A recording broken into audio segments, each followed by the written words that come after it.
ናይ ቀዳማይ ሚኒስተር ዲሞክራሲያዊት ሪፐብሊክ ኮንጎ አውጉስቲን ማታታ ኣብ ዘመነ ስልጣንካ ምጥፋእ ፈጺምካ ተባሂሉ ን10 ዓመታት ጉድድ ዕዮ ከም ዝተፈርደተ ገሊጹ። ቀዋማዊ ቤት ፍርዲ ኮንጎ ናይ ቀዳማይ ሚኒስተር አውጉስቲን ማታታ ፖኒዮ ኣብ ስልጣን እንከሎ ከባቢ $245 ሚሊዮን ኣጠፋፊኻ ተባሂልዩ ኣብ ጎኒ ዲዮክራታስ ሞቶቶ ዝበሃል ናይ ቀደም ኣመሓዳሪ ማእከላይ ባንክ እቲ ሃገር ንናይ 10 ዓመት ከቢድ ዕዮ ፍርዲ ተፈሪዱ ዘሎ። ይኹን እምበር ጠበቃ ናይዚ ናይ ቀዳማይ ሚኒስተር ንማዕከን ዜና ሮይተርስ ኣብ ዝሃቦ መግለጺ እቲ ፍርዲ ፍትሓዊ ከም ዘይኮነን ፖለቲካዊ ድራኸ ከም ዘለዎን እውን ገሊጹ። እዚ ኣብ ሓደ እዋን ቀዳማይ ሚኒስተር ምዃኑ ሚኒስተር ፋይናንስ እቲ ሃገር ዝነበረ አውጉስቲን ማታታ ፖኒዮ እቲ ኣጠፋፊእዎ ዝበሃል ዘሎ $245 ሚሊዮን ገለ ካብኡ ናይቲ ሃገር ሕጽረት መግቢ ንምብዳህ ተባሂሉ ካብ ዝተመደበ ባጀት ዝተጠፈፈ ምዃኑ ተኸሲሱሉ ዝርከብ። ይኹን እምበር ማታታ ኣባል ተቃዋሚ ሰልፊ ስለ ዝኾነ እቲ ዝተዋሃቦ ፍርዲ ፖለቲካዊ ድርኺት ከም ዘለዎ ዝኸሰስ ዘሎ። ማታታ ካብ 2012 ክሳብ 2016 ከም ቀዳማይ ሚኒስተር ዲሞክራሲያዊት ሪፐብሊክ ኮንጎ ኮይኑ ከገልግል እንከሎ ቅድሚኡ ድማ ንገለ ዓመታት ከም ሚኒስተር ፋይናንስ እቲ ሃገር ኮይኑ ኣገልግልዩ። ሚኒስተር ፋይናንስ እቲ ሃገር ኣብ ዝነበረሉ እዋን ድማ ንቆጠባ ናይቲ ሃገር ከረጋግእ ብምኽኣሉ ካብ ዓለም ለኻዊ ማዕከን ገንዘብ ናእዳ ቀሪቡሉ ነይሩ። ማታታ ብጀካት ሕጂ ኣብ ልዕሊኡ ወሪዱ ዘሎ ናይ 10 ዓመት ናይ ከቢድ ዕዮ ፍርዲ ንዝቕጽሉ 5 ዓመታት እውን ኣብ ፖለቲካ ሃገር ዝኾነ ተሳትፎ ንኸይህልዎ ተኣጊዱ ዘሎ። ማታታ ምስቲ ኣካሉ ዝኾነ ፖለቲካዊ ሰልፊ ኮይኑ አንጻር እቲ ኣብዚ እዋን ፕሬዝደንት እቲ ሃገር ዘሎ ፌሊክስ ተሽኬዲ ኣብ ናይ 2023 ምርጫ ተሳቲፎ ዝነበረ ኮይኑ ድሒሩ ግን ካብቲ ምርጫ ኢዱ ሲሒቡ ነይሩ። እዚ ማታታ ካብኡ ሰሪቑ ዝበሃል ዘሎ ናይ ሕርሻ መደብ ኣብቲ ሃገር ከባቢ 22,000 ስራሕ ክፈጥር ዝኽእል ዝነበረን ንሚልዮናት ድማ ካብ ሕጽረት መግቢ ከናግፍ ይኽእል ተባሂሉ ግምት ተገይሩሉ ዝነበረ ናይ ሕርሻ ናይ ወፍሪ መደብ እዩ ነይሩ።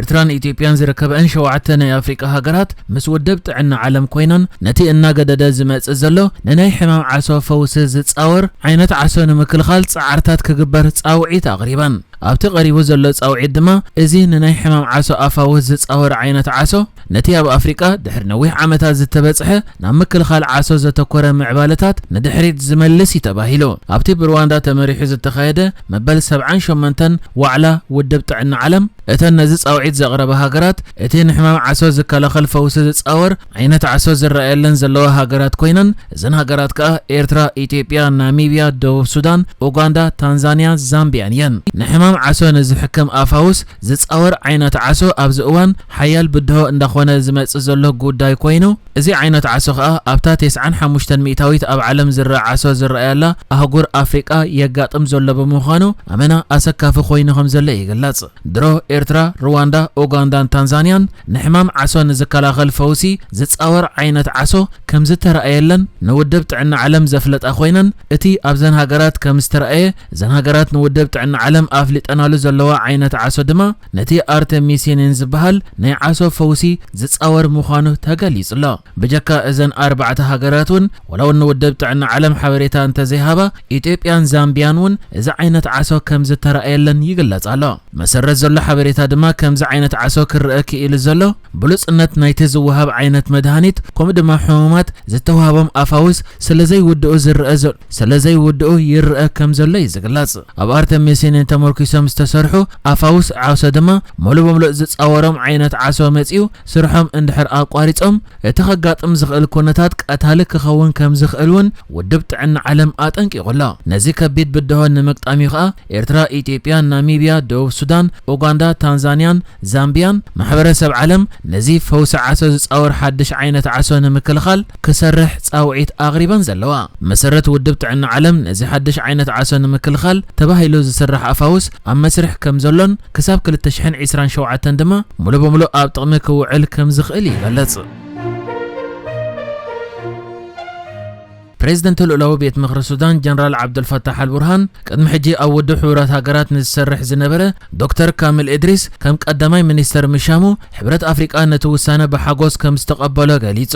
ኣቦ ወንበር ሕብረት ኣፍሪቃ ማሕሙድ ዓሊ ዩሱፍ ሱዳን ሓድሽ ሲቪላዊ ቀዳማይ ሚኒስተር ምሻማ ዘሐጉስ እዩ ድሕሪ ምባል ሕብረት ኣፍሪቃ ዶክተር ካሚል አልጣይብ ኢድሪስ ከም ቀዳማይ ሚኒስተር ሱዳን ምሻሙ ብሓጎስ ተቐቢልዎ ኣሎ ኢሉ። ናይ ቀደም ሚኒስተር ወጻኢ ጉዳያት ጅቡቲ ዝነበረ ኣብዚ ቀረበ እዋን كما بومبر حبرة أفريقيا زتشمه محمود علي يوسف ازي ناي سودان وسانه اتهاجر ناب حبراوي محدرا نختم الرحزخ إلى أقداسي سقومتي كبل قليصوا مجلس وسيخو ازي بومبر ناي حبرة أفريقيا لولاونت رجوعنت كومدما جزءاتها واحد من السودان تعقبو كقصل على زبل امنت كم زلون نزن مدقاف كاز كالو كم زقبرن سودان كابزا اتياتو زلا كوينات وصيا ناب ديمقراسياوي مريحنت نختم الرحقه دغفو كهب مخانو ازي بومبر قليصلا كلم السودان ابز تحزينا دمان زحلفو كلتا عامتات مسراوي سودان اب كوينات تصميد زلو حيلتات قلطف دغف زبحال وتهدراو جوجله مولو بمولو كاب جزءات كارتوم كم زتدف تسعيرو كم زتدفئ سراوي السودان علاو غيرو مع كان زينا السودان اب زرغحو صبصب جزءات كارتوم فصم كاب عمصته ناص ايا كبل حبيرو كم ذكر ازي حجن خلت عمت قصيل زلو كوينات السودان جمر اب زبللو وان حيلتات قلطف دغف نتي اب كارتوم زركب بيت منغست اتهاجر حويسو نبركت زبله كفال كتما كارتوم تقواصاصيري صنيحو سراوي السودان كن ام مبرق السودان كوينو حيلتاتو دحر مدلدالو ابز حالف اوارح بجمره سفيح متقعتي نكتما كارتوم كقواصاصرن كله حجي دما نتي بشم نايتا ختمه صواع كارتوم تركبو زوبا مولو بمولو تقواصاصيرو كم زلن حيلتات قلطف دغف دافئيوان كم زلني علاو غير زلا نزا ملكيتهم حيلتات قلطف دغف كساب حجي مغلص ايوصون الله رسا كتما كارتوم عند عوده وقع حيلتات قلطف دغفن سراوي سودانن مسكونت قد مخلت عمل سراوي تتهاجر نبرق تهاجر بمخاد نبورت سودان غزياوي رئيس ختما غيرو ما يمصنيحم كساب زقرب وان دما بورت سودان بتزاماده وحست كوينه يصنيحا يخون برا مجمرتا ناي زورحي متقعت سب البو نفرت مستفصمه نتا ختماون اتوق كرخخبلا يكيلو